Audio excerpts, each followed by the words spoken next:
Praise Lord dear friends and church family. 40 days life habit series లో day 6 కి మీ అందరికి welcome. ఈ రోజు ఏ ఒక్క హ్యాబిట్ మనం విడిచిపెట్టాలి, ఏ ఒక్క హ్యాబిట్ మనం అలవాటు చేయాలో నేర్చుకుందాం. ఈ రోజు మనం విడిచిపెట్టాల్సిన హ్యాబిట్ గివ్ అప్ ఎన్వి. అసూయని మనం విడిచిపెట్టాలి. ఈ అసూయ అనేది ఒక ప్రమాదకరమైనటువంటి ఫీల్. ఈ అసూయ అనేది అసహనానికి, పాపానికి దారితీస్తుంది. నిజానికి అసూయ ఎప్పుడు వస్తుంది అంటే మనల్ని ఇతరులతో కంపేర్ చేసుకున్నప్పుడు అసూయ అనేది కలుగుతుండదు. వాళ్ళు కొనుక్కున్నారు, నేను కొనుక్కోవాలి, వాళ్ళకి అది ఉంది, నాకు ఉండాలి అనేటువంటి స్వభావంలోకి మనం అందరూ వెళ్తాం.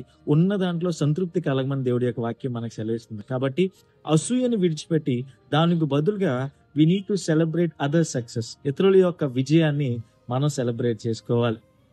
రోమాపత్రిక 12:15 సెలవిస్తూ ఉన్నది, సంతోషించు వారితో సంతోషించిన దేవుడి యొక్క వాక్యం సెలవిస్తుంది. కాబట్టి ఇతరులను చూసి అసూయ పడడం విడిచిపెట్టి వారి యొక్క విజయంలో మనం కూడా సంతోషపడాలి. Give up envy and celebrate other success. God bless you.